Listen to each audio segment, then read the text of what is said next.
Number প্রথম বিষয়টা একটু জানার ক্ষেত্রে সেটা হচ্ছে যে মানে ইমাম হুসাইনকে যে চিঠি দেওয়া হয়েছে 18,000 বা আরও কম বেশি, মানে কেবলমাত্র এই চিঠির উপর ভিত্তি করে তিনি গেছেন এটা বলাটা কি যৌক্তিক হয় কিনা, মানে এছাড়াও তো ইয়াজিদদের সাথে ইমাম হুসাইন বা ওই অঞ্চলের সবারই একটা আহ, পুরানা দ্বন্দ্ব বা মানে ক্ষমতার দ্বন্দ্ব ছিল।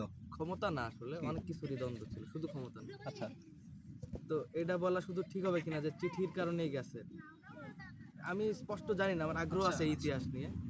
তো ওই জায়গা থেকে প্রশ্নটা আর কি। আচ্ছা, এটা আমি মানে আমাদের তো একটা বিশ্বাস আছে, বা আমাদের আরো এটাকে আরো বিভিন্ন লেয়ারে বলা যেতে পারে, বলা যায় এই কারবালার ঘটনাকে আরো বিভিন্ন লেয়ারে বলা যায়। আমি এটা চাইছি একদম মানে আলোচনাটাকে অনেকটা সেকুলার টাইপের রাখার চেষ্টা করছি আর কি। কারণ এখানে বিভিন্ন ধর্মের মানুষ আছে, তো আমি ওই লেভেল আমাদের ধর্মীয় পরিমণ্ডলে যাইতে চাই না। আপনি যেটা বললেন যে শুধু মানে চিঠির কারণে যান কি নাই, সেটা তো চিঠির কারণে যাওয়াটা সেটা তো হয়ে যেত রাজনৈতিক যাওয়া। কারণ চিঠি আসছে, আপনি আসেন আমাদের এখানে, আপনি এসেছেন আমাদেরকে, আপনি আসেন বায়াত নিব, এটা তো রাজনৈতিক দাওয়াত ছিল একটা, তাই না? তো রাজনৈতিক দাওয়াত ছাড়াও এটাকে ধর্মীয় পরিমণ্ডলে বলা যায়। ইমাম হুসাইন রাদিয়াল্লাহু তাআলা আনহু উনি শহীদ হবেন, সেটা রাসূলুল্লাহ সাল্লাল্লাহু আলাইহি ওয়াসাল্লাম নিজেও বলে গেছিলেন, ভবিষ্যৎবাণী করে দিয়ে গেছিলেন। এবং ওই যে মাঝখান দিয়ে একজনের কথা বললাম, একজন কবির কথা বলেছিলাম, সে কুফা থেকে আসছিল, তাকে যখন ইমাম হুসাইন জিজ্ঞেস করলো যে কি অবস্থা ওইখানকার, তখন উনি বললেন যে দেখেন, মানুষের হৃদয় আপনার সাথে আছে কিন্তু তরবারি আপনার সাথে নাই। না, আমি অন্যান্য কারণগুলো আসলে জানতে চাইছি। কারণগুলো হচ্ছে, এক নম্বর হচ্ছে ইমাম হুসাইন আগেই বলা ছিল, নিয়তি ছিল এটা, যে উনি শহীদ হবেন, সত্যের মুখোমুখি মানে মিথ্যার মুখোমুখি হবেন, উনি ইসলামকে পুনরুজ্জীবিত করবেন, ইসলামের জন্য উনি শহীদ হয়ে যাবেন, এটা একটা কারণ ছিল, এই জন্য উনি গিয়েছিলেন। আরেকটা হচ্ছে ইয়াজিদ যে অত্যাচার করেছিল কুফাবাসীদের উপর, মানুষের উপর, সেই অত্যাচার দূর করার জন্য। এবং আরেকটা বিষয় হচ্ছে ইসলামের রাজতন্ত্রের যে ব্যাপারটা ছিল, যে মুয়াবিয়া রাদিয়াল্লাহু তাআলা আনহুর পরে তার পুত্র ইয়াজিদ ক্ষমতায় চলে আসছে মানে স্বাভাবিকভাবে, তো এই ধারাটা উনি বন্ধ করতে চাইছিলেন নাকি, কারণ ইসলাম তো রাজতান্ত্রিক মানে কোনো ব্যবস্থার কথা বলে না, ইসলাম সম্মতির কথা বলছে। আমাদের যে খেলাফত সিস্টেম সেটা সম্মতির আছে, সকলে সম্মতি নিয়ে সেটা যে সবচেয়ে যোগ্য সেই হবে খলিফা। এখানে একজন বাবার পরে ছেলে, তারপরে এরকম ছিল না। তো এই রাজতান্ত্রিক ব্যাপারটাও উনি মানে দূর করতে চাইছিলেন। আরেকটা বিষয় হচ্ছে উনি তো নিয়তি ছিল ওনার এটা। আরেকটা বিষয় হচ্ছে নৈতিক যে ব্যাপারটা বললাম, নৈতিক যে দৃঢ়তার ব্যাপারটা বললাম, সেটা ছিল। আর অনেক বলা যায়। আরেকটা প্রশ্ন কি? সম্পর্ক। আরেকটা প্রশ্ন হচ্ছে যে কিন্তু আমরা বর্তমান দেখতে পারি যে এটা ইসলামের যে অংশটা এখন গ্রো করতেছে বেশি, এটা হচ্ছে যে ওয়াহাবি বা সালাফি মতবাদের একটা বড় অংশ বড়ভাবে আসতেছে। এরা কিন্তু ইয়াজিদের প্রতি কিছুটা মানে নমনীয়, অন্যদের তুলনায় এরা বেশ নমনীয়। সালাফি। হ্যাঁ, বেশ নমনীয় অন্যদের তুলনায় আর কি। হ্যাঁ, তো এইখানে ইতিহাসের যে একটা ধারাবাহিক ব্যাখ্যা দিলা, যে একটা মানে ইয়াজিদদের পতন যেভাবে হয় এবং প্রত্যেক কারবালার পরেই, কিন্তু আমরা দেখতে পাচ্ছি যে আধুনিক সময়ে এসে আসলে আহ, তাদের আবার কোনোভাবে গ্রো হইতেছে কিনা, আবার নতুন করে আসার একটা জায়গা, মানে ফিরে আসার একটা জায়গা তৈরি হইতেছে কিনা। এইটা আসলে এটা আসলে এক একজনের বিশ্বাস থেকে আসে, কে কীভাবে বিষয়টাকে দেখে। কেউ দেখেছেন যারা ইয়াজিদের, আপনি বলছেন ইয়াজিদের পক্ষে কিছু মানে জনমত গড়ে উঠতেছে এখন বিভিন্ন ওই ওয়াহাবি ইসলামের মধ্যে, কট্টরবাদী ইসলামের মধ্যে। তো আমি আসলে পুরোপুরিটা জানি না আসলে কারা এক্স্যাক্টলি, কারা কতটুকু তারা ইয়াজিদকে নিতেছে, ইয়াজিদকে ধারণ করতেছে না, কিন্তু ইয়াজিদের প্রতি নমনীয়। নমনীয়তা। আচ্ছা, তার দোষগুলো ক্ষমা করে দেওয়ার একটা টেন্ডেন্সি আছে। এইটা তারা বলে এইভাবে যে ইয়াজিদ তো সরাসরি ইমাম হুসাইনকে হত্যা কথা বলে নাই, ইয়াজিদ তো সরাসরি হত্যাকাণ্ডে জড়িত ছিল না, আচ্ছা, সেই জায়গা থেকে বলে। তারপর হচ্ছে ইমাম হুসাইন, তারা মানে এখানে এটা বলাও ঠিক না, ইমাম হুসাইন তারা এটাও বলে যে ইয়াজিদ যেহেতু খলিফা হয়ে গেছেন, তো খলিফার বিরুদ্ধে সরাসরি মানে বিরোধিতা করা, খলিফার বিরোধিতা করা তখন আমাদের ইসলামের মধ্যে বলে যে কাফির হয়ে যায়, না ভাই? এরকম একটা মতবাদ এরকম আছে, তবে এটা আসলে প্রতিষ্ঠিত জিনিস না। প্রতিষ্ঠিত জিনিস না এটা একজন কিছু লোক মানে ইসলামের বিষয়টা দেখেন যে, বা যে কোনো ধর্মেই, যে ধর্ম যখন প্রচার হয়েছে তখন তো তার মধ্যে মতভেদ থাকবে, মতবিরোধ থাকবে, তাই না? যে কোনো মতবাদই, সেটা ধর্ম হোক বা এনিথিং, সেটা সেকেন্ড থার্ড বা ফোর্থ বা একটা ধরুন 1500 বছর চলে আসছে, তো এখানে 1500টাও যদি মতবাদ থাকে, প্রতি 100 বছরে যদি একটা করে ধরি, তাহলে যদি 1500টা মতবাদ হয়ে যায়, তো অত তো না হইলেও তো একটা পার্ট তো থাকতেই পারে বা একটা পার্ট গ্রো করতেই পারে যারা হচ্ছে এইটাকে সফটলি নেবে এবং তারা এই ভাবনা দেখবেন যে ইসলামী চিন্তা ভাবনার মানুষগুলোর মধ্যেও কিন্তু বর্তমান সোসাইটিতেই দেখেন যে আপনি যেটা বললেন যে ওহাবি বা সালাফি, এই সংখ্যাটাও দেখবেন যে সব কান্ট্রিতে আবার না, কিছু স্পেসিফিক কান্ট্রি। আবার বাংলাদেশে যেমন বর্তমানে মানে দেখা গেছে এই মতবাদটা মানে জনপ্রিয় হচ্ছে, এরকম তো এরকম একটা বিবর্তনের মধ্যে দিয়েই তো আমরা যাচ্ছি। যেমন একটা সময় তো এই যেমন ওহাবি সালাফি এই মতবাদটা একটা সময় যখন ফরাইজি আন্দোলন বা ইংরেজ পিরিয়ড ছিল, তখন কিন্তু আবার এইটারই একটা মানে এইটারই যখন মূল যখন বেড়ে উঠছে আমাদের উপমহাদেশে যখন গ্রোথ উঠছে, তখন কিন্তু তাদের ভাবনাটা আবার এখনকার থেকে ডিফারেন্ট ছিল। তিতুমিরদের সময়, হ্যাঁ, ফরাইজি আন্দোলন। ফরাইজি আন্দোলনের সময় তো এভলিউশন হচ্ছে, সময় সময় এভলিউশন হচ্ছে মানুষের চিন্তা ভাবনা। আজকে আমরা যা ভাবছি, কালকে আমরা একজনের কথা হয়তো আমরা ভাবনাটাকে পরিবর্তন করছি, যেহেতু মানুষেরই মন। যেমন ওই যে আসলে আলোচনাটা এই পর্যন্তই মনে হয়। তারপর মানে মানে সম্প্রতি যেটা আমরা ওই সাহিত্য পাড়ায় যে আলোচনাটা দেই শহীদুল জয়ের বা এই বিষয় নিয়ে যখন আলোচনা হচ্ছে, তো একটা পার্সনের সাথে যেমন আমার কাছে শহীদুল জয়ের অনেক ভালো লাগতে পারে, কিন্তু শহীদুল্লাহ খান যখন পড়ছেন, শহীদুল্লাহ খানের যারা মানে তার পক্ষেও যারা আছেন, তাদের কাছে হয়তো মনে হয়েছে যে শহীদুল জয় আসলে থার্ড হতে মানে ওই ব্লকের লোক আর কি, যে সলিমুল্লাহ এরকম খানের block। একটা মানে সেপারেশন আমরা তো কোনোভাবেই চাইতে পারি না যে সব একসাথে হয়ে যাবে। এই জিনিসটা আমি বুঝি, এই জিনিসটা নিয়ে আমার প্রশ্ন, এই জিনিসটা এটা চেঞ্জ হয়ে যায়, সব জায়গার মধ্যে এই দ্বন্দ্ব থাকে, এখানে আরেকটা একটার পতন হয়। এখানে আরেকটা বিষয় আছে। ও যেভাবে মানে ইতিহাসের লিনিয়ারিটি দেখাইলো, লিনিয়ার তো ও বিষয়টা বলছে কি যে মানে ও বইয়ের যে রেফারেন্স করেন চালদিরা আনহা, ইনি কিন্তু একজন মানুষ লিখছেন, ঠিক আছে, এবং যারা ইবনে কাসির তার দৃষ্টিভঙ্গি থেকে মানে এই বইটা কিন্তু মানে এতটুকু আছে, এত বড় আছে, এরকম বড় বড় পার্টও আছে, এক একজন এক একভাবে মানে এটা ব্যাখ্যা করছেন। তিনি একটা অ্যারাবিক টেক্সট লিখছেন, টেক্সটের তর্জমা করতে করতে যেমন মার্কস যেমন এক লাইন থেকে মার্কসের একটা বই হয়ে গেছে, এরকম হয়েছে না? তো ওরকমই ওই টেক্সটেরও বিভিন্ন অ্যাঙ্গেল থেকে ব্যাখ্যা করা হয়েছে, তো যেই ব্যাখ্যাটা ও করছে বা আর ও তো গভীরে যাইতে পারে নাই বা যায় নাই, সময় যায় নাই আলাপের আমি সুবিধা জানি না, চলে আমি এত জটিল প্রশ্ন করি নাই। প্রশ্ন হচ্ছে যে ইতিহাসের যে একটা লিনিয়ারিটি, যে ইয়াজিদরা আসতেছে, তাদের ধ্বংসের উপর দাঁড়ায় আবার ইসলাম দাঁড়ায় যেতেছে, এটা তো আসলে ইয়াজিদের ধ্বংস।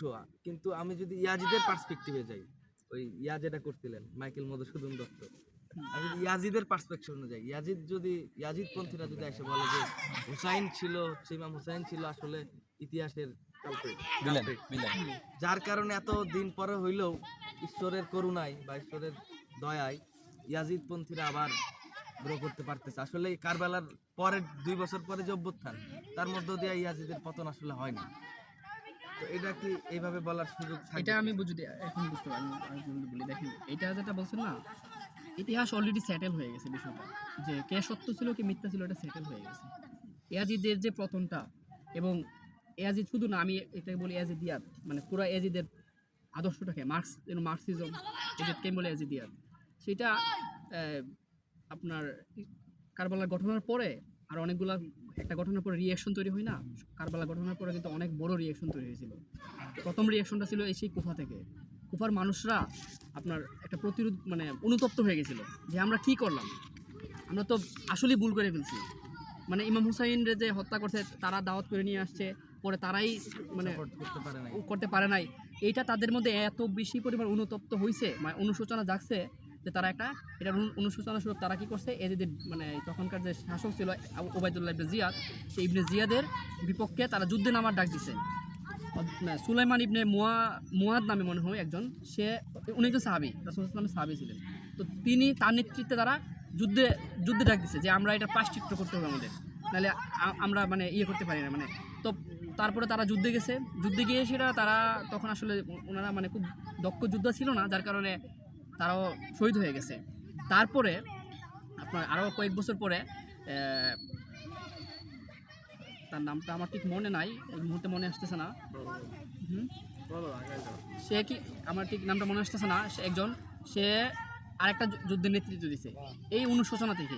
এবং আজকে আমরা যে শিয়া ইসলাম দেখি, ইরানের যে শিয়া ইসলাম, সেই শিয়া ইসলামেরও যে বীজ বা সেটাই সেই অনুশোচনা থেকে আসছে। আজকে দেখবেন তারা অনেক বেশি মানে আশুরা আসলে তারা অনেক গায়ে আঘাত করে, অনেক করে, যেগুলো আমাদের সুন্নি লেন্স থেকে দেখলে সেগুলোকে আমরা বিদাত বলি বা অনেকভাবে করি, মানে পাপ বলি। তারা এটা কেন করতেছে? যদি তাদের দিক থেকে দেখেন যে তারা এটা কেন করতেছে, তারা সেই অনুশোচনাটাই করে যে কুফার আমরা কি করলাম ইমাম হুসাইনের সাথে।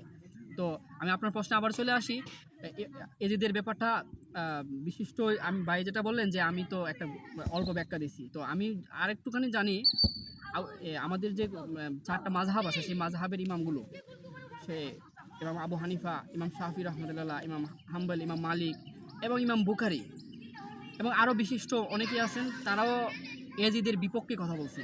এজিদের মানে কেউই এজিদের সাফাই গায় নাই এবং এজিদকে কেউই নমনীয়তা দেয় নাই। হ্যাঁ, এজিদকে কেউই নমনীয়তা দেয় নাই। সো বিশিষ্ট ইমামরা, বিশিষ্ট জ্ঞানীর আলেমরা যে কথা বলছেন আসলে এখন আমরা সেটাই বিশ্বাস করি। আর যে মাঝখান থেকে যারা এজিদকে সাপোর্ট দিতে চায়, তা আমরা মনে করি আমাদের বিশ্বাসের জায়গা থেকে তারা আসলে সঠিক পথে নাই। এটাই আর কি। আমি একটু কথা বলি অর্থাৎ সেটা হচ্ছে যে রমজান কিন্তু একজন ছাত্র, একজন পাঠক, একজন সাহিত্যের ছাত্র, তাই তো? সবাই সাহিত্যের ছাত্র। এখন রমজান কিন্তু এটা রমজানের মানে কথা না, লেখকের কথা। মানে লেখকের কথা রমজান বললো। এবং আলোচক হিসেবে আমরা রমজানের প্রশ্ন করছি এবং আমরা সেটা সুন্দর উত্তর দিচ্ছি। মানে মানে যেটাই দিক, ভালো মন্দ বা চমৎকার, কিন্তু অনেক ভালো বলছে। এটা কিন্তু খুব প্রশংসনীয়, তাই না? এটা কিন্তু খুবই প্রশংসনীয়। এখন এজিদের বিষয়টা তো বলি, এজিদ কিন্তু অনেকের কাছে নায়ক। কেননা আমি বলি, হয়তো বা তুমি ওই যে বিষাদ সিন্ধু পড়ে থাকবে না, আমি বিশেষ সুন্দর উদাহরণ দিই না, বিশেষ সিন্ধুটা নিয়ে বিতর্ক আছে। বিতর্ক আছে। আমি যেটা বলছি মানে আল বিদাইয়া ওয়াল নিহাইয়া, ওটা নিয়ে কোনো বিতর্ক নাই। উপন্যাসিকভাবে লিখছে। ফিকশন তো, হ্যাঁ। Fiction। কিন্তু আমি ঐতিহাসিক গ্রন্থ নিয়ে বলছি আল বিদাইয়া ওয়াল নিহাইয়া নিয়ে কোনো বিতর্ক নাই। এটা নিয়ে কোনো বিতর্ক নাই, কিন্তু যেহেতু অনেকের কাছে যেমন যে একটু আগে আলোচনা উঠলো কি নিয়ে যেন মাইক্রোমেশন দত্ত নিয়ে। কারণ সাহিত্য তো আসলে সাহিত্যের প্রয়োজনে অনেক কিছু লেখে, কিন্তু ইতিহাস আবার একটু ভিন্ন কথা বলে। এখন তোমার বিষাদ সিন্ধু, কিন্তু বিষাদ সিন্ধুতে এজিদ নায়ক হয়ে উঠছে, কারণ সে একজন প্রেমিক, সে প্রেমের জন্য সব কিছু করতে পারছে, তাই না? মানে এই দিক থেকে বিবেচনা করলে হয়তো বা একটু হলেও এজিদ ছাড় পাইছে। মানে আমি জানি যে এই মানুষটা খুব খারাপ, কিন্তু সে আমার চোখে খারাপ, কিন্তু আমি যখন সাহিত্যের ভাষায় বলবো যে সবাই মানুষ, তাকে ক্ষমা করা যায়। কিন্তু আসলে আমি যখন সাহিত্য আড্ডা থেকে উঠে যাবো, তাই না, আমি কি তাকে ক্ষমা করবো? পারবো না। তার কাছ থেকে আমি জোর করে হলে চিনে নেবো, কিন্তু সাহিত্যের মধ্যে নিতেছি না, তাই না? তার মানে এক দৃষ্টিকোণ থেকে হয়তো বা কিছুটা হলেও মানে ছাড় পাইছে যে, তাই না?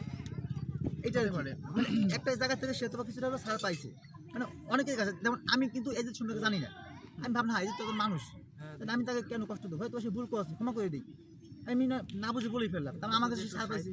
কিন্তু আমি যখন জানবো আসলে সে মানে শাস্তি পাওয়ার যোগ্য, তখন হয়তো আমি বলবো যে হ্যাঁ তাকে শাস্তি দেওয়া উচিত। কিন্তু আমি যত সময় জানি নাই, আমার জানার আগ পর্যন্ত যে কতগুলো যে গ্রন্থগুলো লিখে ফেলছি সেগুলো তো আমি প্রকাশিত হয়েই গেছি, এমনও হইতে পারে, তাই না? তুমি যেটা বলছো আমার খুব ভালো লাগছে, তোমার ব্যাখ্যাগুলোকেও অনেক ভালো লাগছে। আচ্ছা, ধন্যবাদ। আচ্ছা, আলাপটা তাহলে আমরা আজকে একটু শেষ করি, কারণ আজকে আমাদের যে শিরোনাম ছিল যে সংসপ্তক সাহিত্য আড্ডায় মফস্বলে বৃত্তান্ত দেবেশ রায়, আমরা সেদিকে যাব। তা আমি যদি এন্ডিং রিমার্ক হিসাবে বলি, সেটা হলো যে ভাই একটা জিনিস তুললো যে ইতিহাসের লিনিয়ারিটি। তো আমাদের একটা প্রেজেন্টেশন ছিল বিএলবি কোর্সে, তো আমি সেখানে বলেছিলাম যে ইতিহাস হচ্ছে লিনিয়ারও না, আবার হচ্ছে মনোক্রমিকও না। তো এটা হচ্ছে ইতিহাস সম্পর্কে আমার ধারণা আর কি, যে একটা ইতিহাস আপনি যখন একটা গ্রন্থ থেকে পড়বেন এটা একরকমভাবে আসবে, আবার এটা যদি আপনি অন্যজনকে অন্য আঙ্গিকে দেখেন, অন্য একটা পার্সপেক্টিভ থেকে দেখেন, এটা অন্যভাবে আসবে আর কি। তো রমজান আলাপটাকে আমি একটু রমজানের পক্ষে আত্মপক্ষ সমর্থন করি, যে রমজান আলাপটাকে লিনিয়ার করেছে এই কারণে যেন আমাদের সবার জন্য বোঝার সুবিধা হয়। কারণ আমরা এখানে সবাই হচ্ছে একই রকম পাঠক না, দেখা গেলো যে আমরা কেউ পুরো সপ্তাহে একটা লাইনও পড়তেছি না, এরকম পাঠক আমরা এখানে আছি। আবার সপ্তাহে 4-5টা বই আরামসে শেষ করতে পারি, এরকম পাঠকও আছি। তো আমরা রমজানকে ধন্যবাদ জানাই যে এত সুন্দর একটা ভাবগাম্ভীর্যপূর্ণ আলাপ আমাদের সামনে রাখার জন্য। এবং একটা জিনিস বলেই শেষ করি, যে রমজান যেটা বলেছে, আমি রমজানকে কোট করি যে বিজয়ী হওয়া, যে ইতিহাসে কারা বিজয়ী হয়েছে, ইয়াজিদ বিজয়ী হয়েছে না ইমাম হোসেন বিজয়ী হয়েছে। তো এটা আমরা এইভাবে না দেখে যে একটা যুদ্ধে জেতা বা একটা লড়াইয়ে জেতাই হচ্ছে বিজয় না, বিজয়টা হচ্ছে আলটিমেটলি বিষয়টা কিভাবে মানুষ ইন্টারপ্রেট করতেছে বা ইতিহাসের মীমাংসাটা কিভাবে হচ্ছে, সেটাই হচ্ছে বিজয়কে ডিফাইন করে আর কি। তো রমজানকে অসংখ্য ধন্যবাদ আজকে এই আশুরার পবিত্র দিনে আশুরার ঘটনাটাকে স্মরণ করার জন্য। তো আমরা আজকের যে মূল আলাপ সংসপ্তক সাহিত্য আড্ডায় মফস্বলে বৃত্তান্ত দেবেশ রায়ের লেখা, এ বিষয়ে আলাপ করার জন্য আজকের যে আলোচক মোহাম্মদ জুবায়ের, ফার্মেসি বিভাগের শিক্ষার্থী এবং আমাদের সংসপ্তক সাহিত্য আড্ডা অর্থাৎ গভীরপ্রবী সাহিত্য সংসদের যুগ্ম সাধারণ সম্পাদক জুবায়ের ভাইকে বলবো যে তার আলাপ পেশ করার জন্য। ধন্যবাদ। বিসমিল্লাহির রহমানির রহিম। আমি আসলে আমি বেশিক্ষণ কিছু বলতে পারবো না, আমার গলা ব্যথা অনেক, কিন্তু রমজানকে বিশেষ থ্যাঙ্কস, কারণ আজকের বিশেষ দিনটা আমি হয়তো কিছু বলতে চাইছিলাম কিন্তু আসলে এই বিষয়টা উত্থাপন করে এবং এটা নিয়ে কথা বললাম অনেকটা হালকা করে দিচ্ছে। এবং এই যে কারবালার ঘটনাটা বা কারবালার ইতিহাস, মানে মুসলিমদের ইতিহাস আন্দোলন সংগ্রামে জর্জরিত এবং বিভিন্ন সময় গ্লোরি, বিভিন্ন সময় আমাদের আবার সেই পতন, বিভিন্ন বিষয়কে মুসলিম সাম্রাজ্যটা উঠছে নামছে, এটা এটা একটা কি বলা যায়, মানে আমাদের ন্যাশনাল মানে জাতিগত হিস্ট্রিতে আমাদের জন্য খুব সিগনিফিক্যান্ট। তো সেই দিকে না মুভ করেই মানে যেহেতু রমজান বলছে, আমি একটু আজকের আলাপের দিকে যাই। সেটা দেবেশ রায়ের মফস্বলী বৃত্তান্ত। দেবেশ রায় লেখক,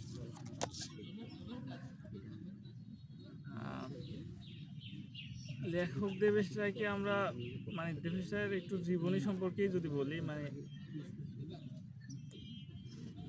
বাংলা সাহিত্যে এইখানে আমি বিভিন্ন সাহিত্যিক নিয়ে বিভিন্ন সময় কমেন্ট করছি, তো এগুলো আমার আসলে ব্যক্তিগত কমেন্ট। যেমন সজিমুল্লাহ খান উনি একবার এই যে কমেন্ট করেন বা বিভিন্ন সময় উনি কমেন্ট করছেন বা বিভিন্ন লেখক সাহিত্যিক, অনেক আগের কমেন্ট, 24 সালে 24 সালের মনে হয়, উনি নিজে তো পোস্ট দিল। আচ্ছা, আমি আরেকটু সংযুক্ত করি যে ওয়াকখর পাঠচক্রতেও তিনি একই রকম কথা বলছিল, কিন্তু ওয়াকখ সেটা প্রকাশ করে নাই। আচ্ছা, মানে আমার কাছে খুবই মজা লাগে, মানে যে কোনো মানে কানেক্টেড টু বুকস এরকম মানুষ হোক, সেটা তার তার পার্সপেক্টিভ হোক, আমার পার্সপেক্টিভের সাথে না মিলুক, কিন্তু আমি এটা পোস্ট দিয়েছি যে এই আলোচনাটা সামনে আসার পর থেকে তো দেখা গেছে অনেক মানুষ সেই তার কালেকশনের শহীদুল জহিরের বইগুলো টেনে বের করছে এবং সে আবার সেই রাজনৈতিক জীবন ও রাজনৈতিক বাস্তবতা বা সে রাতে পূর্ণিমা ছিল, আবু ইব্রাহিমের মৃত্যু, এগুলো পড়তেছে বা বিভিন্ন গল্প গ্রন্থগুলো, ডলু নদীর হাওয়া, অন্যান্য গল্প, এই ধরনের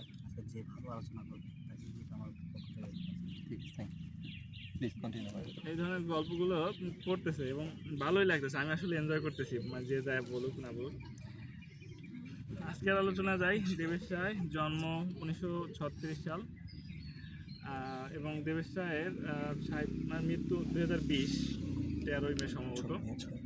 দেবেশ রায়ের সাহিত্যের একটা বড় অংশ বলতে একটা সিগনিফিক্যান্ট অংশকেই আমরা দেখতে পাই যে তিনি আসলে আমাদের এই পূর্ব বাংলাকে বেশ প্রায়োরিটি দিচ্ছেন। এবং দেবেশ রায়ের একটা বিখ্যাত কাজ হচ্ছে বরিশালের যোগেন মণ্ডল, যেটা ভাইয়া তো জানবেন। বরিশালের যোগেন মণ্ডল যে হিন্দু দলিত শ্রেণী বা এই যে তৎকালীন সময়ে যেই বিভাজনটা ছিল, তাদের এই দলিত শ্রেণীটাকে নিয়ে যেভাবে আন্দোলন সংগ্রাম করে কলকাতা হোক বা এই পূর্ব বাংলা হোক, বরিশাল নোয়াখালী থেকে বরিশাল থেকে উঠে গিয়ে সেই যে গ্রামের নেতা থেকে তিনি যে জাতীয় পর্যায়ের নেতা হয়ে উঠছিলেন, এই নিয়ে বিশাল 1000 পৃষ্ঠার উপরে একটা উপন্যাস আছে বরিশালের যোগেন মণ্ডল। এই বিষয়টা পার্টটা কি, মানে যেটা বললাম যে আমি বিভিন্ন সময় সাহিত্যিক নিয়ে কমেন্ট করছি, কমেন্ট করতে ভালোই লাগে, মানে ভার্ডিক্ট দিতে এটা আছে, কি বলে, মজা আছে। এটা হচ্ছে ওই যে আলবার্ট কামুসের যে দ্য ফল উপন্যাসটার মধ্যে উনি বলছে যে ডিউরিং সেক্স এবং ডিউরিং ভার্ডিক্ট এটা আমরা এনি টাইম করতে চাই। তো ওই ভার্ডিক্টটা আমিও আসলে মাঝে মধ্যে একটু দিতে পছন্দ করি। সেটা হচ্ছে বাংলা সাহিত্যে যে কয়জন পরিশ্রমী লেখক আছে, মানে সাহিত্যিকদের দেখছি যে বিনা পরিশ্রমে উপন্যাস হয়ে যায়। উপন্যাস লিখতে যে খুব সবসময় যে পরিশ্রম করতে হবে বিষয়টা এমন না। কেউ কেউ বলছেন যে আমি জাস্ট লেখা শুরু করলাম এবং দেখি উপন্যাসটা কোথায় গিয়ে দাঁড়ায়। তো দেবেশ রায়কে সেখানে দেখছি যে উনি বেশ মানে একটা উপন্যাস লেখার আগে স্ট্রাকচারটাকে বিল্ড করতে করতে করতে করতে তারপর শেষ পর্যন্ত একটা কাঠামো দাঁড় করান। তো এই শ্রমটা মনে হয় মানে যেটা বললো, বাংলা সাহিত্যে 5 জন যদি আমি পরিশ্রমী লেখক দাঁড় করাই, প্রথম দিকে হয়তো রবীন্দ্রনাথরা থাকবেন, তারপর 1 বা 2 বা 3 নম্বরই আমি হয়তো দেবেশ রায়কে রাখার চেষ্টা করবো। খুব বেশি পড়ি নাই আমি, তবু মনে হয়েছে যে he is too much industrious, মানে এবং কেউ কেউ বলছেন যে দেবেশ রায় এত আলোচনা মানে এত গবেষণা করে আসলে মনে হয় সাহিত্যের মজাটা কোনো কোনো ক্ষেত্রে নষ্টও করছেন এত ইনফরমেশন গ্যাদার করে। এই উপন্যাসটা একেবারেই মানে দেবেশ রায়ের মূল ধারা, যেমন তিস্তা পাড়ের বৃত্তান্ত, তিস্তা পুরাণ, এবং আরেকটা উপন্যাস আছে এই রিসেন্টলি পড়তেছি, সেটা হচ্ছে আম, কি সময়ের সময়ের বৃত্তান্ত। বৃত্তান্ত সিরিজ উনি অনেকগুলো উপন্যাস লিখেছেন। তিস্তা পাড়ের যেটা বললাম, তিস্তা মফস্বলী বৃত্তান্ত, আত্মীয় বৃত্তান্ত, সময়ের সময়ের বৃত্তান্ত।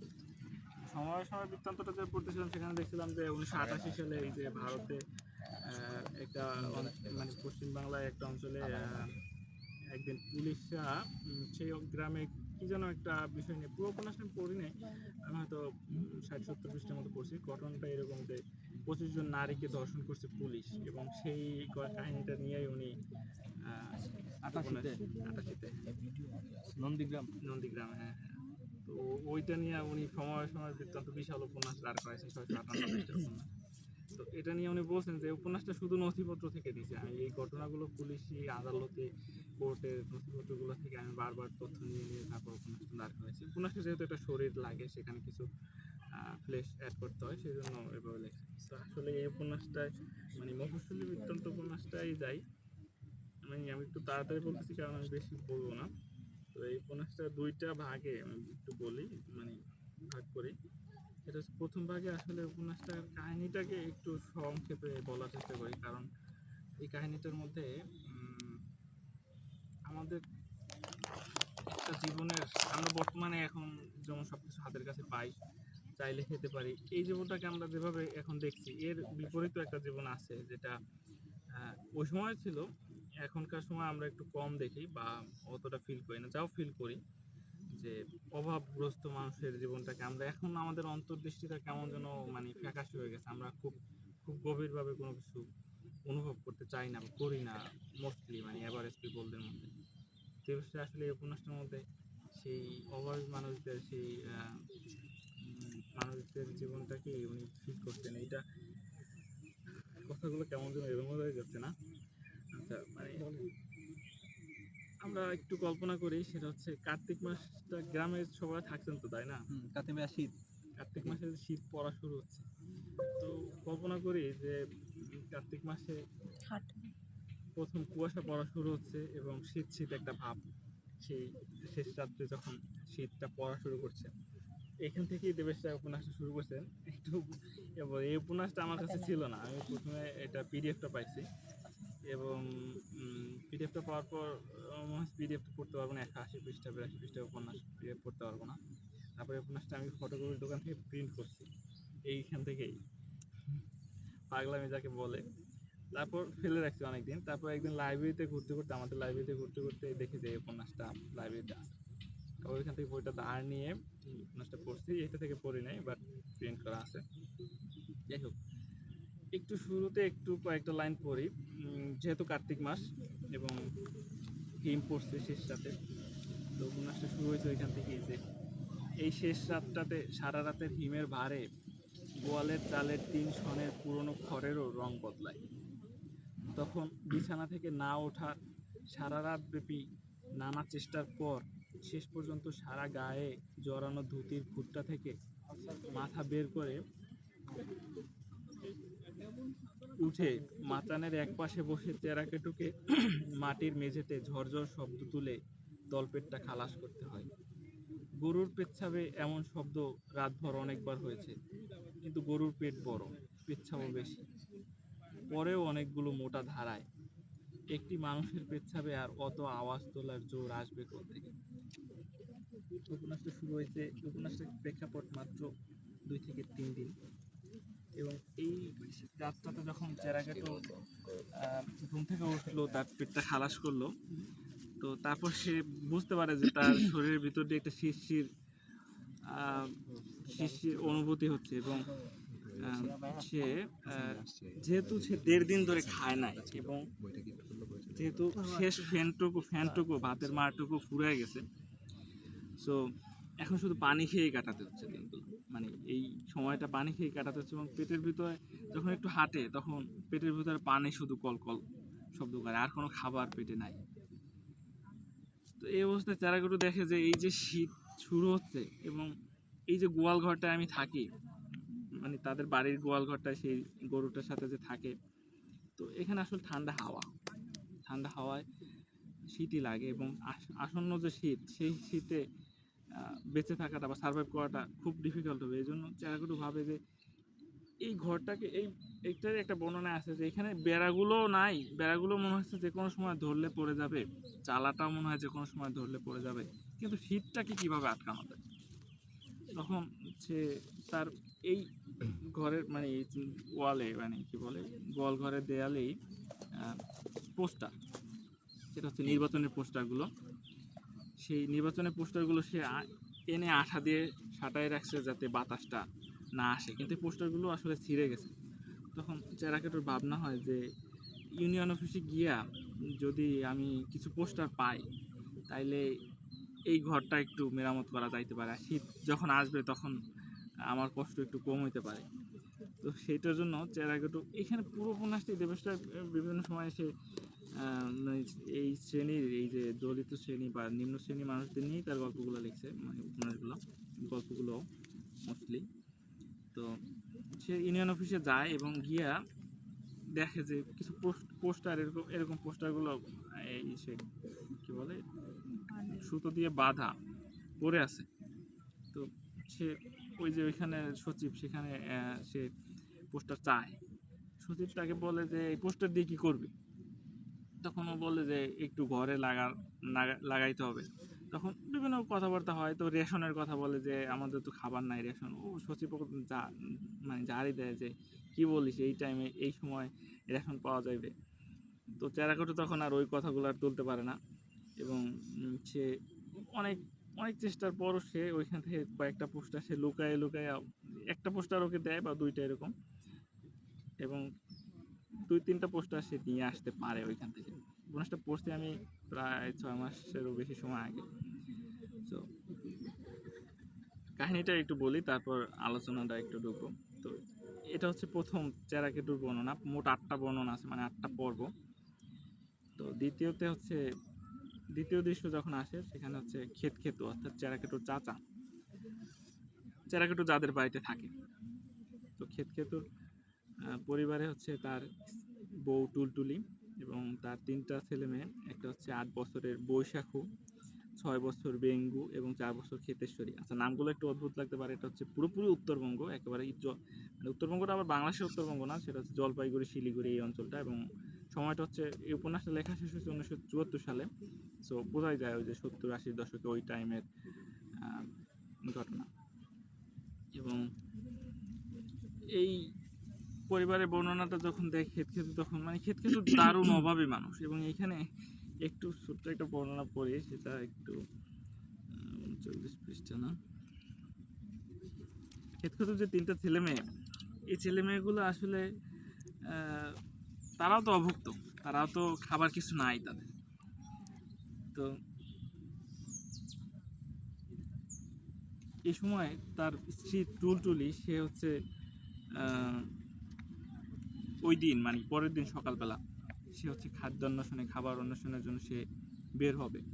যেহেতু খেতুর আরেকটা সমস্যা হচ্ছে যে খেতুর আলসার, এবং আলসার এমন যে সে হাঁটলেই তার পেটে খোঁচা লাগে, যে কোনো সময় আলসার ফেটে যাইতে পারে, মুখ দিয়ে গল গল করে রক্ত পড়তে পারে। সেই জন্য খুব একটা বাইরে টাইরে যায় না, বা মানে তার যাওয়ার মতো অবস্থায় নাই, এরকম একটা বিষয়। তো টুলটুলি সে খাবার, এখন কচুটাও নাই, অর্থাৎ বাড়ির আশেপাশে যে কচু গাছগুলো সেগুলো খাওয়া দাওয়া শেষ, কেটে নিয়ে গেছে।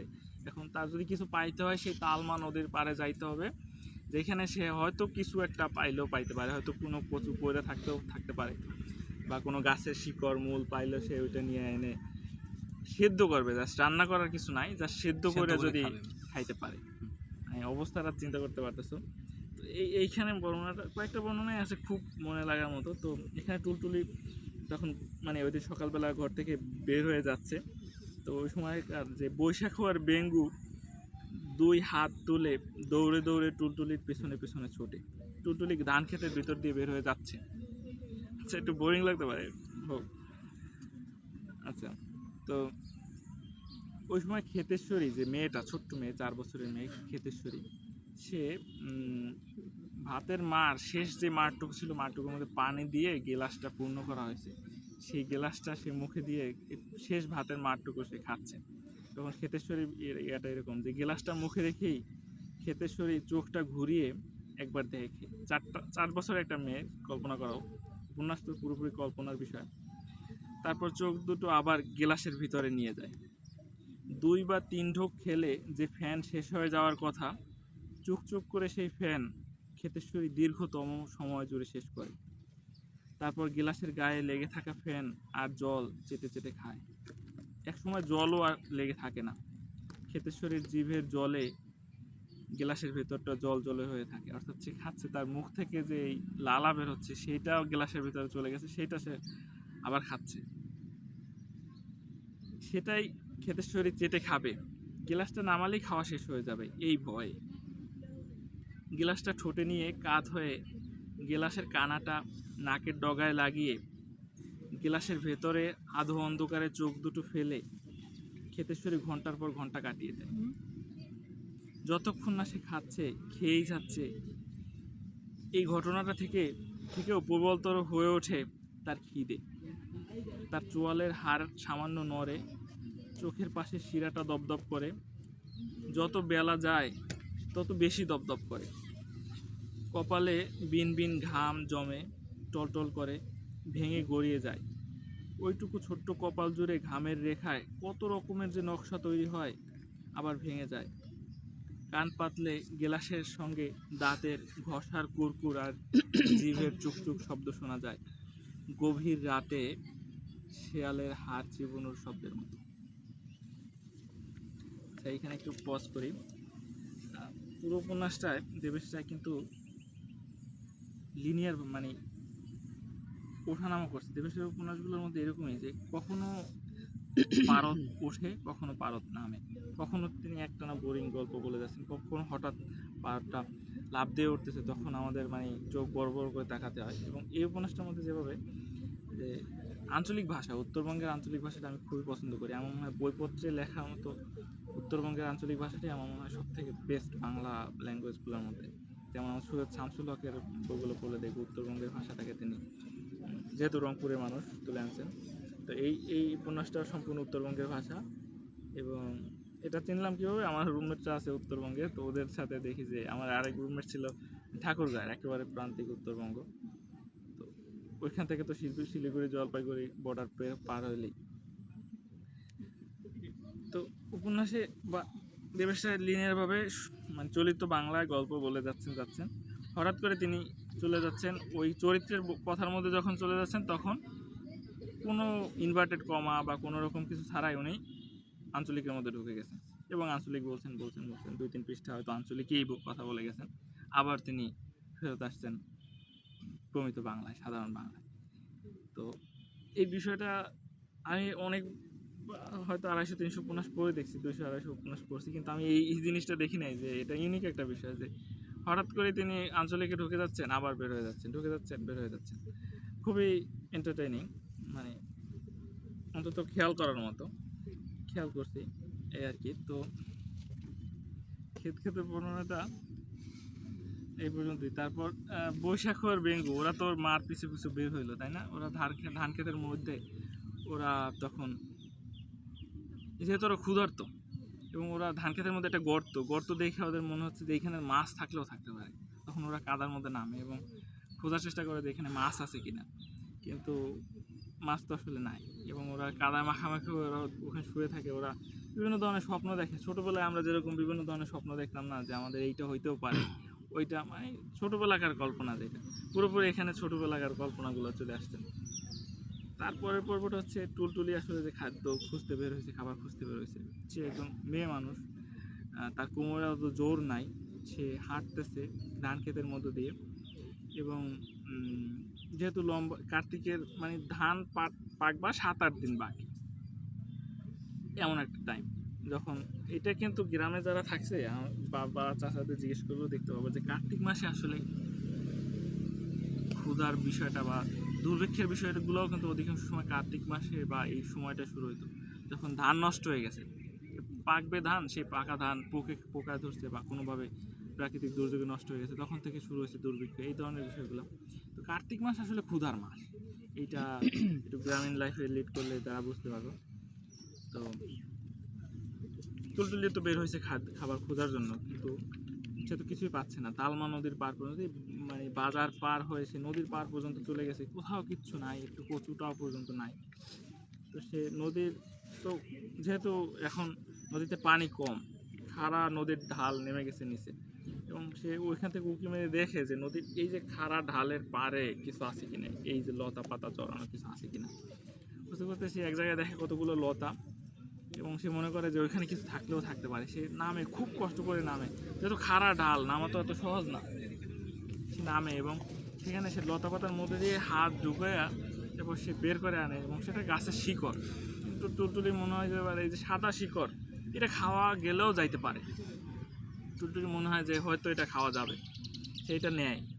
এবং ওইখান থেকে যে অর্ধেকটা সে নামছে, অর্থাৎ নদীর খাতগুলো দেখলে বুঝতে পারবে যেসব খাড়া খাতগুলো যেগুলো আছে আসলেই ডিফিকাল্ট। সেখান থেকে পা হরকায় গেলে একেবারে সোজা নিচে পড়ে ঘাটটার ভাঙা যেতে পারে এরকম। তো সে নামবে কীভাবে, নামার যে একটা কসরত, সেই কসরতে সে তার মনে হচ্ছে যে সে হয়তো এখান থেকে পড়ে আছে, মারাও যেতে পারে। এর মধ্যে একজন বুড়ি তার পাশ দিয়ে হেঁটে যায়, সেও কোনো হেল্প করে না তাকে, এবং টুলটুলি আসলে বহু কষ্টে ওখান থেকে নামে। এবং টুলটুলি সেই শিকড়গুলো নিয়েই সে ফিরে আসার চিন্তা করে যে এগুলো সিদ্ধ করে খাওয়া গেলেও যাইতে পারে, হয়তো আজকে সন্ধ্যাটা হয়তো ভালো কাটলেও কাটতে পারে। আর কী স্বপ্ন যে কচুও নাই, শুধু শিকড় সিদ্ধ করে খাইলেও তো ছেলে মেয়ে তিনটার পেটে কিছু পড়তে পারে। এই ভাবনাটাই তাকে একটু আনন্দ দেয়, একটু তাকে রেমিনিস করে। তারপরের পর্বটা হচ্ছে খেতখেতু নিজে। খেতখেতু হচ্ছে চেরাকেটুর চাচা, এবং তার যেহেতু খুব আলসার, সে হাঁটতে পারে না, কিন্তু তার তো চিন্তাতে পরিবারটা চালাইতে হবে। তো খেতখেতু বের হয়, একটু মানে সে একটু হাঁটতে পারে, তার ওই আলসারটুকু নিয়ে একটু হাঁটলেই, একটু জোরে হাঁটলেই তার আলসারে খোঁচা লাগে। তবুও সে চিন্তা করে যে হাঁটি, এবং পঞ্চায়েত, যে রমণী পঞ্চায়েত, ওর বাড়িতে যাই, গিয়া যদি আমার কিছু রেশনের ব্যবস্থা করে, অর্থাৎ যদি, অথবা রেশন যদি নাও দেয়, যদি কিছু ধানও ধার দেয়, তাইলেও এই কয়েকটা দিন, 7-8 দিন, তো তারপর তো ধান কাটা হবে, 7-8 দিন যদি আমি কোনোভাবে কাটাইতে পারি, 7-8 দিন পর তো ধান উঠতেছি, এই যে একেবারে এজ অফ দ্য টাইম, এই সময়টা যদি কিছু পাওয়া যায়। ক্ষেত্রে তো বের হয়, সে হাটে যায় রমণী পঞ্চায়েতের বাড়ি, সেখানে গিয়ে দেখে তাদের বাড়ি, মানে যে পঞ্চায়েতের বাড়ি, সেটা একসময় তো টিনের ছিল, এখন সে দেখতে পায় যে চেনা যাচ্ছে না, কারণ সেখানে ইট বালু, কি করা যাবে, তো ইট বালু জমা হচ্ছে, মানে তাদের বাড়িটা আসলে পাকা করা হবে, পঞ্চায়েতের বাড়িটা।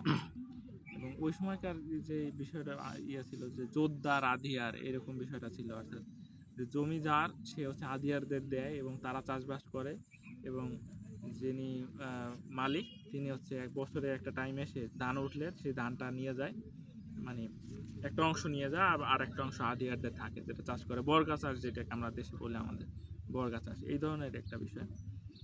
বা আমি একটু টার্মিনোলজি মিসও করতে পারি, এইরকমই বিষয়টা মনে হয়েছে। তো ক্ষেত্রে সেখানে গিয়ে রমণী পঞ্চায়েতের সাথে সে অনেক কথাবার্তা বলে, অনেক বাতচিত করে। সে মানে রেশন যে চাইবে বা ধান যে চাইবে, সেই সাহসটা সে করতে পারে না। অনেকক্ষণ সে ভাবে, অনেক ধরনের কথাবার্তা বলে, বলতে বলতে শেষ পর্যন্ত সে যখন বলে যে রেশনের কথাটা যখন বলে, অথবা কিছু ধান যদি ধার দিতে পারেন আমাকে, এই কথাটা যখন বলে, তখন আসলে সেই রমণী পঞ্চায়েতের রিয়াকশনটা কী হওয়া উচিত, আপনারা একটু বলেন দেখি, যে সে আসলে কী রিয়াকশন করতে পারে। কাসার, রমজান, কন্টিনিউ করেন ভাই, আপনি ইন্টারাপ্ট না করি, আপনি বলেন। সে যখন বলে যে ধার দেন, তখন আসলে সে স্বাভাবিক, সে ধমক খায়, এবং কোনোভাবেই সম্ভব না এই সময় তোকে ধান বা রেশন ধার দাও, রেশনের কার্ড আমি পাবো কই, আমার যে কোটা ইয়ে ছিল, কি বলে ওখানে একটা ইয়ে ছিল, কি একটা ইংরেজি শব্দ ব্যবহার করছে, আমার যে ফ্যামিলি কার্ড আর কি, এরকমটা আচ্ছা, এরকমই যে রেশনের যে কার্ডটা, এটা তো শেষ হয়ে গেছে, আমার যেই সামর্থ্য ছিল যে কয়টা কার্ড দেওয়ার, সেটা তো শেষ হয়ে গেছে, আমি তো আর দিতে পারবো না, ধান ধার দেবো কেউ, এই অভাবের সময় ধান পাওয়া যায় না, ধান ধার দেওয়া যায় নাকি, সম্ভব না। তখন ক্ষেতর মনে বিভিন্ন ধরনের গালাগালি তার মনের মধ্যে উদ্রেক হয়, কিন্তু কোনো গালাগালি সে ঠিক মতো করতে পারে না, মানে করেই না, কারণ তার যে ভয় যে রমণী পঞ্চায়েত না তাকে আবার উৎখাত করে দেয়। কিন্তু উৎখাত তো তাকে হইতেই হবে, কারণ ক্ষেত হচ্ছে এই জমির আধিয়ার, তার কিন্তু নিজের জমি না। এবং সে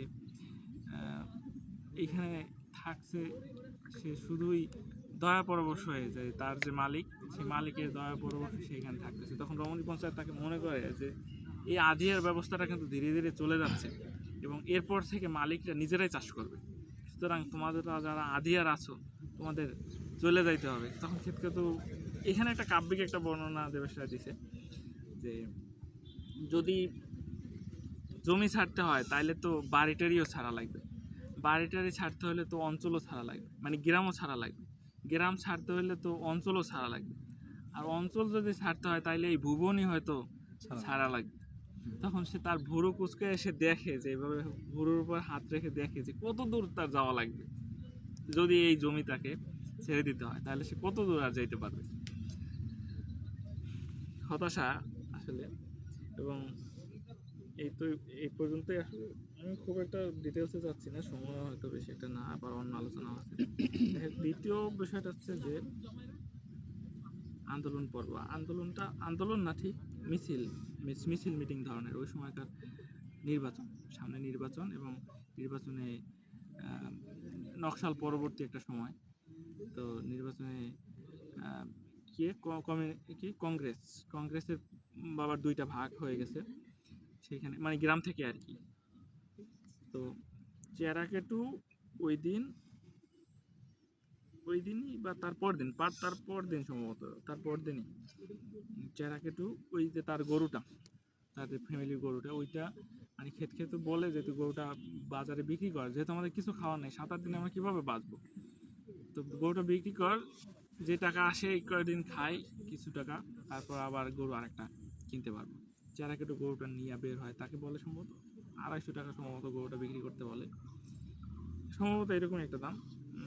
তো চেরাকেটু গরুটা নিয়ে বিক্রি করতে বের হয় এবং সে গ্রামের এই যে ক্ষেত থেকে সে উঠে যে রাস্তায়, মানে মূল যে কি বলে বাঁধের যে রাস্তাটা, সেই রাস্তাটা উঠে দাঁড়ায়, গিয়ে দেখে যে ওইখানে অনেক মানুষ জড়ো হয়েছে, ট্রাকে মানুষ, যে তারা মূল শহরে যাবে। সেইখানে কংগ্রেসের দুইটা পার্টি, ওইখানে গ্রামের যে গ্রামীণ রাজনীতি যেটা, যে দুইটা পার্টি, তারা দুজনেই কংগ্রেস করে, দুই পার্টি, কিন্তু তারা ভাগ হয়ে গেছে। যেরকম আমরা বর্তমান রাজনীতিতেও দেখি যে বা বিদ্রোহী প্রার্থী তারা এরকম থাকে না, তো ওইরকমই সে ওইখানে গিয়ে সে চেরাকেটু ওঠে, এবং ওঠার পরে ওইখানে কিন্তু অনেক কাহিনী হচ্ছে যে কার ইয়াতে কে উঠবে, কার ট্রাকে কে উঠবে, ওখানে কারাকারি চলতেছে যে এই একটা পতাকা, লাল পতাকা আসছে, এই তোরা আমাদের ইয়াতে ওঠ, ওরা ডাকতেছে না তোরা আমাদের ট্রাকে ওঠ, এই একটা মেসাকার মানে ম্যাচ একটা চলতেছে, মানে একটা বেশ বিজার একটা কন্ডিশন চলতেছে। তার মধ্যে চেরাকেটু গিয়ে ওইখানে ওঠে, এবং একটা ট্রাক, তারা চিন্তা করে কি যে আমাদের ট্রাকটা মানুষ চিনবে কীভাবে, আমাদের একটা চিহ্ন দেবার লাগে, মানে পুরো ভাষাটা যেহেতু উত্তরবঙ্গে ওইরকমই। তো তখন তারা চেরাকেটুকে ডাকে যে তুই তো একটা গরু নিয়ে আসছিস, তাইলে তুই গরুটা আমাদের ট্রাকে উঠাও, তাইলে আমাদের চিহ্ন হবে যে আমরা গরু নিয়ে আসছি, মানে আমাদের মানুষ উঠবে, আমরা কিভাবে বলবো যে আমাদের গরু আছে যেই ট্রাকে সেইটা হচ্ছে অমুকের দল, আপনারা অমুকের দলের ট্রাকে গিয়ে ওঠেন, আমরা ঘোষণা দিতে পারবো, তাহলে মানুষ দেখবে যে গরু আছে এই ট্রাকে, তাহলে এই ট্রাকে উঠে। চেরাকেটুকে আশ্বাস দেয় যে তোকে আমরা নামাই দিব, তুই যে হাটে গরুটা বিক্রি করবি ওই হাটে আমরা তোকে নামাই দিব। এরকম করে সে মানে তারপর ট্র্যাকগুলো ছাড়ে, এবং অল্পতেই বলতেছি, এবং চেরাকেটু যখন ওই হাটটা যখন পার হচ্ছে, যে হাটে চেরাকেটু গরুটা বেচবে, ওই হাটে কি চেরাকেটুকে নামায় না, চেরাকেটুকে নামায় না, তারা বলে যে চল তুই আমাদের শহর পর্যন্তই চল, সেখানে আন্দোলনের মধ্যে গিয়েছে চেরাকেটুর হাতে একটা গরু, সে গরুটা বিক্রি করবে, তার আন্দোলনে কি কাজ, তাকে নিয়ে যাচ্ছে আন্দোলনের মানে মিছিলের মধ্যে, আন্দোলন না তো মিছিলের মধ্যে তাকে নিয়ে সেই ডিস্ট্রিক্ট বোর্ডের পার হয়ে সেই শহরে চলে গেছে। সেখানে এত মানুষ, সে চেরাকেটু তার মধ্যে একটা গরুটাকে নিয়ে দাঁড়াইছে, গরুটা কখনো পায়খানা করে দিচ্ছে, কখনো পেচ্ছাপ করে দিচ্ছে, মানুষ তো তিতি বিরক্ত, এই গরুটা নিয়ে আসছে কেন। চেরাকেটু ওখানে একটা ফাঁদের মতো পড়ে গেছে। এখানে বিভিন্ন রাজনৈতিক কথাবার্তা আছে, রাজনৈতিক কথাবার্তাগুলো কি মানে উপন্যাসের একটা রাজনৈতিক দৃষ্টিভঙ্গি তো থাকতেই পারে, থাকে এবং আছে, ম্যাক্সিমাম উপন্যাসেই থাকে। রাজনৈতিক দৃষ্টিভঙ্গিটা অনেক সময় হয়তো বলার চেষ্টা করব। তো এখানে চেরাকেটুর ঘটনাটা একটু বলি, যে চেরাকেটু ওখান থেকে বের হওয়া যেহেতু তার জন্য কষ্টকর, সে খোঁজে যে এই পাশ থেকে বের হতে পারবো, এই পাশে গিয়া তার পুলিশ আটকায়। চেরাকেটু তখন বলে যে পুলিশ যদি আটকায় তাহলে আমার তো জেলে নেবে, জেলে নিলে কি আমার গরুটাকেও আমার জেলে আমার সাথে থাকতে দিবে? আচ্ছা, পুলিশ বলে যে না, গরু কেন তোর সাথে থাকবে, গরুটাকে আমরা নিয়ে যাবো। তখন চেরাকুটু বলে যে তাহলে তো আমি এখানে নাম লেখাবো না আর কি, যেটা জেলে নিচ্ছে, এরকম কি যেন একটা বিষয় ছিল, আমি ভুলে গেছি অনেকটা, যে খাবারের অভাব, জেলে গেলেও তো কিছু খাওয়া যাইতে পারে, এরকম একটা বিষয় মনে হয়। দেখলা ওইখান থেকে আমি অনেক কিছু ভুলে গেছি। তো চেরাকুটু তখন ওই দিক থেকে আর বের হয় না, চেরাকুটু এই দিক থেকে বের হওয়ার চেষ্টা করে অন্য একটা দিক থেকে, এবং এইখানেই উপন্যাসটা শেষ হয়ে আসে যে তার সন্ধ্যা হয়ে যায়, রাত হয়ে যায়। তখন চেরাকুটু গরুটা নিয়ে এক ফাঁকে এসে ছুট লাগায়, যে ক্ষেতের মাঝখান দিয়ে, মাঠের মাঝখান দিয়ে এসে ছুট লাগায়, গরুও দৌড়াচ্ছে, চেরাকুটুও দৌড়াচ্ছে। এখানে লাস্টের বর্ণনাটা এরকম যে খালি গা, হাতে লাঙল, চেরাকেটুকে নিয়ে শিং উঁচিয়ে, গলা বাড়িয়ে, জোড়া পায়ে ছুটতে ছুটতে আ আ আ আওয়াজে চারদিকে ঘেরা সমস্ত মিছিলের আওয়াজ ছাপিয়ে গরুটা লাফিয়ে সার্কিট হাউসের সামনে বসে থাকা মিছিলটার উপর ঝাঁপিয়ে পড়ে। ট্রাক্টরের মতো বেগে সমস্ত মিছিলটা চষতে চষতে তারা আরও সব মিছিলের দিকে ছুটে যায়। রাতে 38 নম্বর জাতীয় সড়ক মিছিল শূন্য জ্যোৎস্না পেরিয়ে চেরাকেটু জ্যোৎস্নাময় পাকা ধান খেতে ঢুকে পড়ে। কাঁধে হাল, পাশে গরু, কোমরে কাচি দাও। কার্তিকের কুয়াশা ঢাকা ধানি জ্যোৎস্না মায়া হয়। ধানের দুধ শুকিয়ে যেতে শুরু করেছে। কোমর থেকে খুলে ধানের গোছায় কাচি দাওটা লাগালেই খিদে মিটতে পারে। অর্থাৎ কাচিটা যে তার কোমরে আছে, সেটা ধানের দুধ যেহেতু শুকিয়ে আসতেছে, তার মানে ধান শক্ত, তখন চেরাকেটু তার মনে হচ্ছে যে যদি কাচিটা এবার চালাই তাহলে খিদেটা এবার মিটতেও পারে। কিন্তু চেরাকেটু কি খিদে মিটতে পারে, চেরাকেটুর 3 দিনের বাসি খিদে। কিন্তু চেরাকেটু নিজের ধানের রোয়া গেড়েছে, তার নিজের ক্ষেত আছে যেহেতু, ওই যে ক্ষেত চেরাকেটু তারা যেহেতু আদি, আর তাদের তো ক্ষেত নিজেরও আছে, ক্ষেত আছে। তাই কার্তিকের জ্যোৎস্না আর কুয়াশাতে দিনের আলোর মতো স্পষ্ট দেখে, জ্যোৎস্নায় দিনের আলোর মতো স্পষ্ট দেখতেছে ধানের ভেতর দুধ এখন জমাট হচ্ছে। এখন কার্তিকের এই হিমে, কুয়াশায়, বাতাসে, কিন্তু ধান কাটতে এখনো দেরি আছে। কি এয়াল ওয়াল হয়ে পাকা ধান ক্ষেতের পাকে পাকে নিজেকে পেঁচাতে পেঁচাতে ক্লান্ত নিশ্চিত পায়ে চেরাকেটু এখনো দীর্ঘতর ক্ষুধার দিকে চলে যেতে থাকে। অর্থাৎ সে রাত হয়ে গেছে, গরুটা তো তার বিক্রি করতে পারে নাই এখন, এবং তাকে তো কোথাও একটা যাইতে হবে, এখনো 7-8 দিন বাকি। এবং আরো ক্ষুধা, অর্থাৎ এই যে 8 দিন, এখন তো সে ধান কাটতে পারবে না, দেখতে তার মনে হচ্ছে যে ধানের দুধ শুকাচ্ছে, কিন্তু তবুও তো সে ধান কাটতে পারবে না, আরো 7 দিন তাকে অপেক্ষা করতে হবে। আরো দীর্ঘ যে একটা ক্ষুধা তার জন্য অপেক্ষা করতেছে, সেই ক্ষুধার দিকে চলে যেতে থাকে। উপন্যাসটা শেষে একটু আলোচনার বিষয়টা দেখি, যে এই উপন্যাসটার মধ্যে ক্ষুধাকে রোমান্টিসাইজ করা হয়েছে। ক্ষুধায় যখন পড়ি, আমরা যখন টাকার অভাবে পড়ি, আমরা ফিল করতে পারবো যে আমাদের যখন টাকার অভাব হয়, তখন কিন্তু আমাদের মাথায় হাজারটা টেনশন, যে টাকা কোথায় পাবো। এই বিষয়ের জন্য আমার হয়তো মাসে 20 দিন বাকি আছে, আমার হাতে হয়তো 1000 টাকা আছে। টাকার অভাবটা যখন ফিল হয়, তখন আমরা বিশ্ববিদ্যালয়ের ছাত্ররা অন্তত এটা ফিল করতে পারি অনেক সময়। তো ক্ষুধাও ওইরকম একটা বিষয়, যে খাবার না খাইলে থাকবো কীভাবে, বেঁচে থাকবো কীভাবে, বাঁচাটাই তো আমার জন্য কঠিন।